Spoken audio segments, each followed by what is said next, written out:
చాలా కేవలం ఇలా బలమని వెంకట్ కేవలము నేను బయట చెక్ కూడా తీసేసి టీషర్ట్ వేసుకొని రాని కూడా ముఖ్య ఉద్దేశం అదే మీలో నేను కూడా ఒక స్టూడెంట్ అని చెప్పడానికి వచ్చిన అలా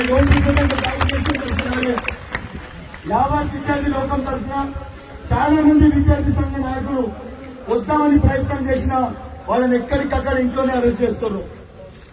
కానీ కొంతమంది స్టూడెంట్స్ దారిలో వస్తున్నప్పుడు బస్సులో బైక్ పైన చూసి గుర్తుపట్టి కారు చెప్తే వాళ్ళు పోలీసు వాళ్ళకి కనబడకుండా నన్ను ఈ దాకా తీసుకొచ్చి ఒక సాయం వాళ్ళు చేశారు. ఈరోజు కాజ్ అనేది మీ ప్రెసిడెంట్ చాలా క్లియర్ గా చెప్పిండు.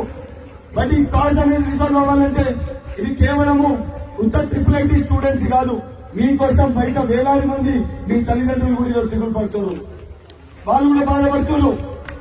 ఈరోజు ఉదయమే నిన్న రాత్రి 2 గంటలకు ఒక లింగోజీ కూడా హైదరాబాద్ ఒక తల్లి నాకు కాల్ చేసింది. మదర్ కాల్ మీ బేటా నేను కూడా నీకు అమ్మ సొంటి కానీ ఎన్నోసార్లు మీకు కొట్లాడలు చేసింది కదా స్టూడెంట్స్ కోసం.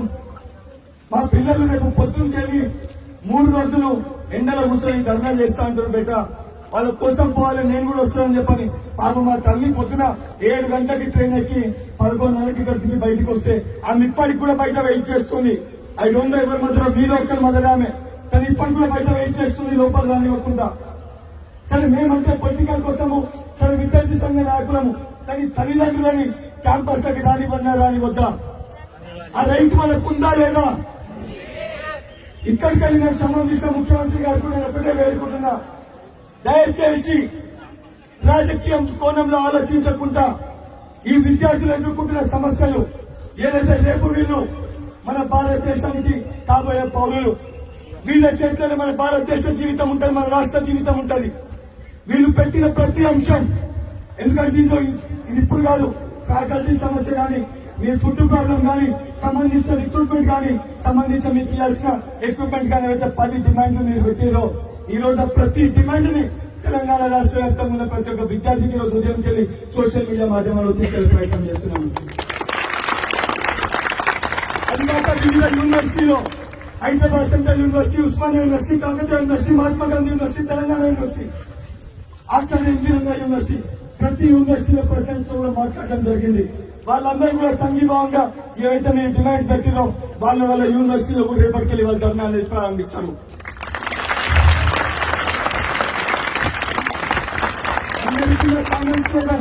సరే ఈరోజు అనేకమైన విద్యార్థి సంఘాలు వచ్చినాయి, పార్టీలు వచ్చినాయి, కానీ students power is nations power అని అందరికీ సంబంధించిన ఏకైక స్లోగన్, ఆ స్లోగన్ తోటే ఈ రోజు మన రాష్ట్రాన్ని కూడా మనం తెచ్చుకున్నాము. వాస్తవమా కాదమ్మా? కానీ ఒక్కసారి మీరు అందరూ కూడా ఆలోచించండి. ఈ రోజు మీరు చెప్పిన ప్రతి అంశాన్ని బయటికి వెళ్ళి మీడియా మీద అలౌ చేయాలి.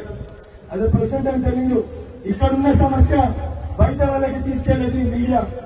ఈ రోజు ఈ మీడియాను కూడా అడ్డు పెట్టే ప్రయత్నం చేస్తుంటే దేని గురించి మీరు ఒకసారి ఆలోచించండి. రేపు పొద్దున జరగడం ఫుడ్ పాయిజన్ అయి ఎవరికైనా జరగడానికి సమస్య జరిగితే రేపు పొద్దున దాని బాధ్యత ఎవరు తీసుకుంటారు? సంబంధించిన యూనివర్సిటీ బాధపడాలా, మన కుటుంబ సభ్యులు బాధపడాలా, మన తల్లిదండ్రులు బాధపడుతున్నాం? ఎవరు బాధపడుతున్నామా? Education is a basic right, కరెక్టా కదా? ఆ ఎడ్యుకేషన్ ఎటువంటి ఆటంకం లేకుండా, ఎటువంటి ఇబ్బందులు లేకుండా చూడాల్సిన బాధ్యత ప్రభుత్వం దా కాదా? మీరు ఉదయంకెళ్ళి కష్టపడుతుంటే కనీసము కలెక్టర్ గారు వచ్చి మాట్లాడినా, సంబంధించిన శాసన సభ్యులను వచ్చి మాట్లాడినా, కనీసం పార్లమెంట్ సభ్యులను వచ్చి మాట్లాడినా, సరే అవన్నీ పక్కన పెట్టండి. ఇక్కడున్న పోలీసు ఉన్నతాధికారులు ఎస్పీ గారు వచ్చి మాట్లాడినా మరి ఎట్లా రిజాల్వ్ అవుతుంది మన ఇష్యూ? ఐఎమ్ ఆస్కింగ్ యూ, ఎట్లా రిజాల్వ్ అవుతుంది మన ఇష్యూ?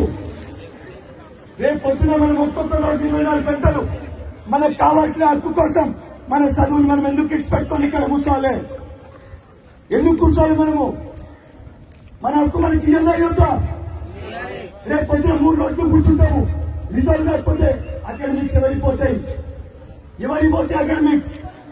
రేపు పొద్దున మార్కులు తక్కువ వస్తే అనుభవించాల్సింది ఎవరు? బాధపడేది ఎవరు? ఈడ కూడా మేము ఎవరైనా చదువుకోకుంటాం. బై ప్రొఫెషన్ ఒక డాక్టర్ని.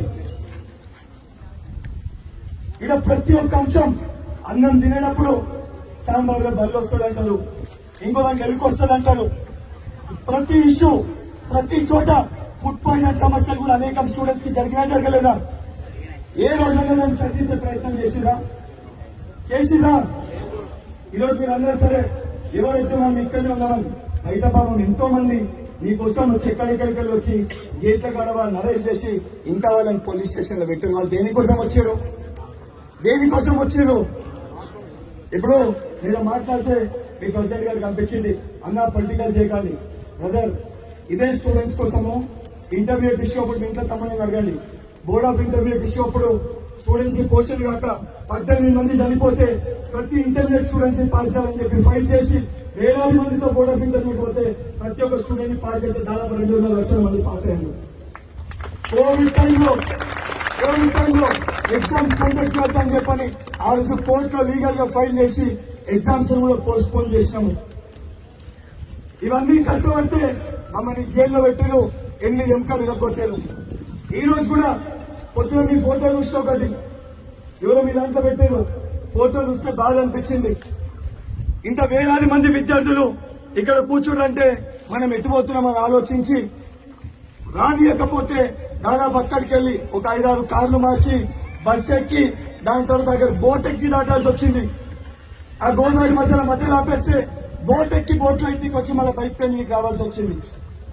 దేనికోసం ఇది? నాకు వస్తుందా? వ్యక్తిగత లాభం కోసమా? లేకపోతే ఇక్కడ ఉన్న నా నియోజకవర్గ ఓటర్లా మీరు? కాదు కదా. దేనికోసం మనం వచ్చింది? దేనికోసము? ఎవరి కోసము?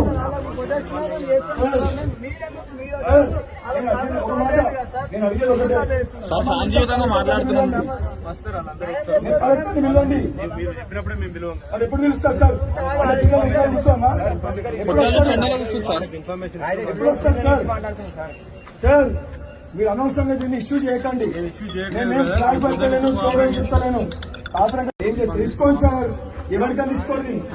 మీరు ఇక్కడ ఉన్నారు కాబట్టి మీరు మాట్లాడండి. అరే సార్ మాట్లాడుతున్నారు సార్, అంతే ఏం చేస్తారు, శాంతియుతంగా మాట్లాడుతున్నారు సార్, శాంతియుతంగా మాట్లాడుతున్నారు. పర్మనెంట్ చేసి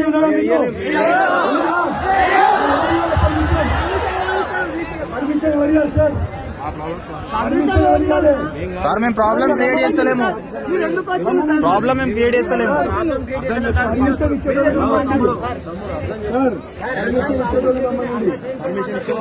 రమ్మనండి సార్, తీసుకుంటాం సార్. మీరు సార్ ఆగండి సార్, మీరు అవును సార్ పర్మిషన్ ఇచ్చేటోళ్ళు రమ్మనండి. This is not correct sir. మీరు తప్పు క్లియర్ చేస్తున్నారు.